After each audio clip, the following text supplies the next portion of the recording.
బంగారు నగలు తాకట్టు పెట్టబోతున్నారా? వద్దు. తక్కువ డబ్బులు ఎక్కువ వడ్డీ ఎందుకు? సింపుల్గా శ్రీ స్టార్ గోల్డ్ కంపెనీకి రండి. German technology, purity check, best online రేట్లో అమ్మి 2 minutesలో క్యాష్ని ఇంటికి తీసుకువెళ్ళండి. ప్రశాంతంగా ఉండండి. కాల్ 6366 333 444.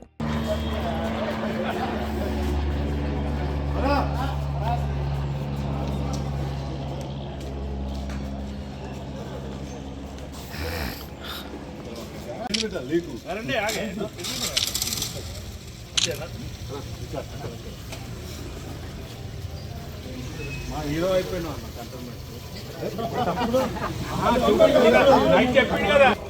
కాంగ్రెస్ హీరో ఎమ్మెల్యే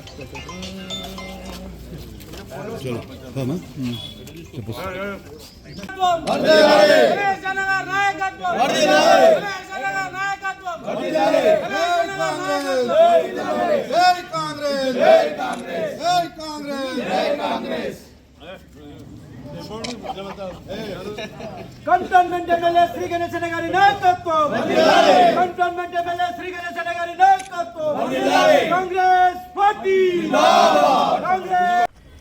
రాష్ట్రంలో జూబ్లీహిల్స్ ఉప ఎన్నికల్లో జూబ్లీహిల్స్ నియోజకవర్గ ప్రజలు మరొకసారి కాంగ్రెస్ పార్టీ అభ్యర్థిని ఏదైతే బలపరిచారో వారిని ఆశీర్వదించినందుకు జూబ్లీహిల్స్ ప్రజలకి హృదయపూర్వకంగా ధన్యవాదాలు తెలుపుతున్నాను.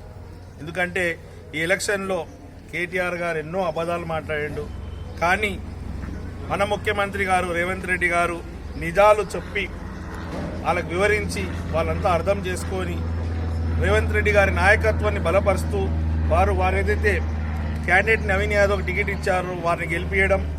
ఈరోజు వాళ్ళు 3 నెలల నుంచి అనేక అబద్ధాలు చెప్పుకుంటూ రాష్ట్రంలో ఏమేమి జరిగిందని చెప్పారు, కానీ ఇలా జనాలు వాళ్ళు చెప్పిన అబద్ధాలు, ముఖ్యమంత్రి గారు చెప్పేది నిజాలు.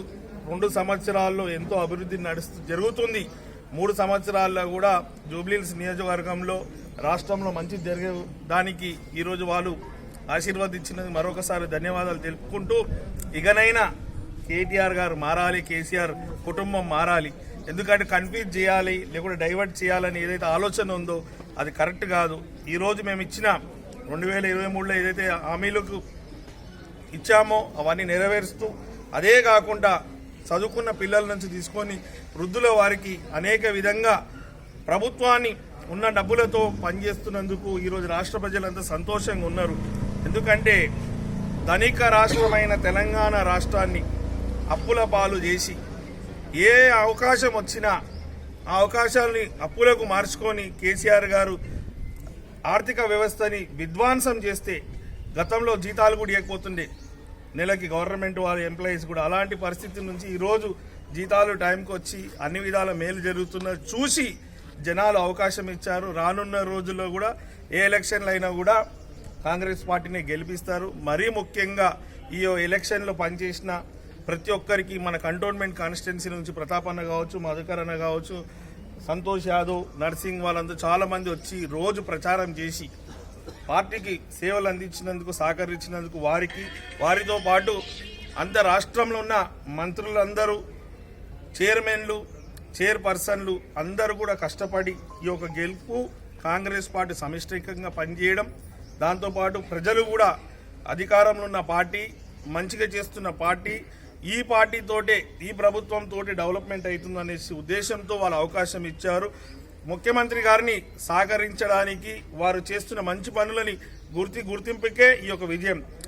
స్వయంగా మీకు తెలుసు ఏ విధంగా అయితే కంటోన్మెంట్ ఎలక్షన్లో కూడా అప్పుడు అంతకు ముందుకు బీఆర్ఎస్ క్యాండిడేట్ ఉండే, ఈరోజు కూడా అక్కడ బీఆర్ఎస్ఏ 3 సార్లు గెలిచినా కూడా ఈరోజు కాంగ్రెస్ గెలిచిందంటే దానికి ముఖ్య కారణం గౌరవ ముఖ్యమంత్రి రేవంత్ రెడ్డి గారు రోడ్ షోలో వచ్చి ప్రచారం చేసినందుకు మొత్తం జనాలు వారికి బలపరుస్తూ ఈ యొక్క గెలుపునిచ్చారు.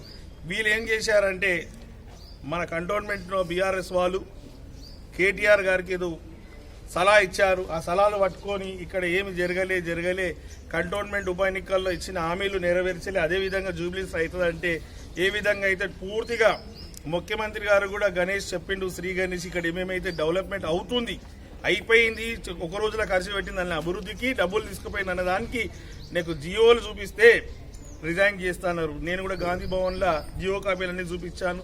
రిజైన్ చేయలేదు, సవాలుకు వచ్చి కూర్చోలేదు కూడా, పారిపోయాడు. అబద్ధాలు నమ్ముకొని ఇక్కడ కంటోన్మెంట్లో ఏం జరగలేదని ఆడ చూపించి గెలవాలనుకుంటు, కానీ నిజాలు చెప్పినాక ఈరోజు వారు కంటోన్మెంట్ తీసుకోకుంటే కొంచెం ఏమైనా ఓట్లు ఎక్కువ తక్కువ అవుతుండే, కానీ కంటోన్మెంట్ తీసుకున్నందుకు వారు ఎంత మోసం చేయాలనుకుంటే ప్రజలు అనేది కూడా అర్థమైంది.